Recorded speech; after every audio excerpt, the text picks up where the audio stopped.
Halo anak hebat, apa kabar? Semoga sehat selalu dan semangat belajar ya.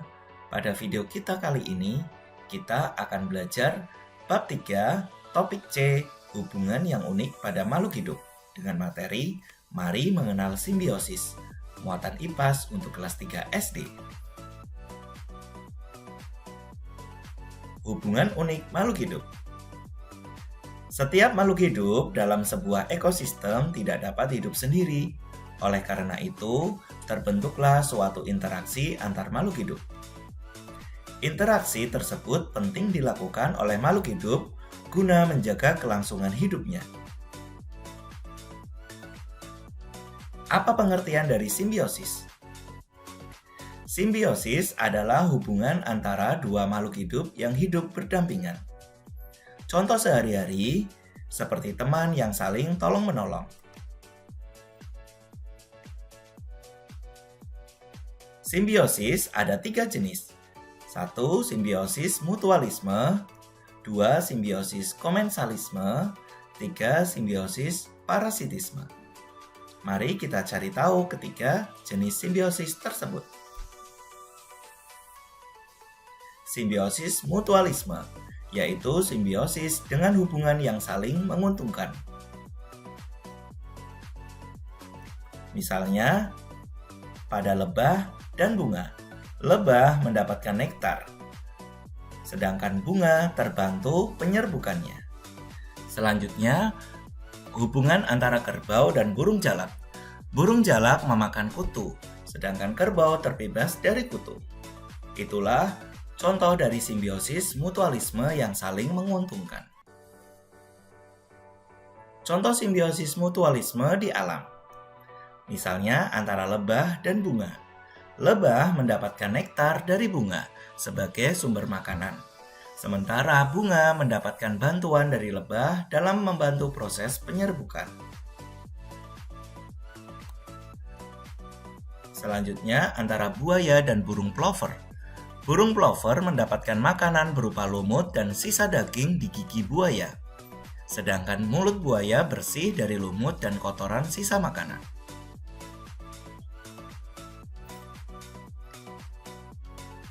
Selanjutnya antara kaktus dan burung dove.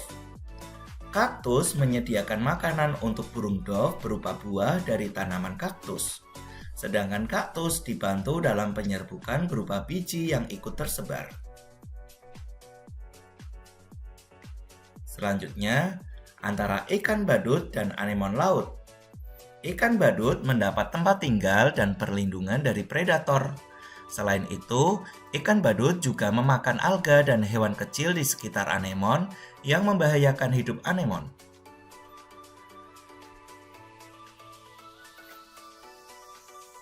Selanjutnya, simbiosis komensalisme, yaitu di mana satu pihak mendapatkan keuntungan, sedangkan pihak lain tidak diuntungkan, tetapi tidak pula dirugikan. Misalnya, antara tanaman sirih yang merambat di pohon. Tanaman sirih melilit pada pohon dan mendapatkan sinar matahari, sedangkan pohon inang tidak diuntungkan. Selanjutnya, antara ikan hiu dan ikan remora. Remora mendapat sisa makanan hiu, sedangkan hiu tidak terpengaruh dengan adanya ikan remora. Contoh simbiosis komensalisme.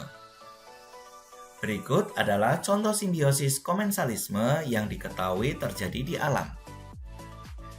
Misalnya antara anggrek dan pohon.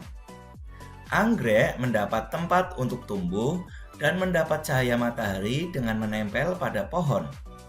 Sedangkan pohon besar tidak diuntungkan dengan adanya anggrek maupun tidak dirugikan.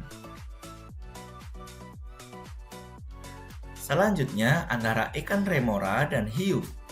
Ikan remora akan terus menempel pada ikan hiu untuk ikut berenang dan juga mendapatkan sisa-sisa makanan dari hiu. Selain itu, berada di dekat hiu, ikan remora akan aman dari pemangsa. Sedangkan ikan hiu tidak merasa diuntungkan maupun dirugikan dengan adanya ikan remora.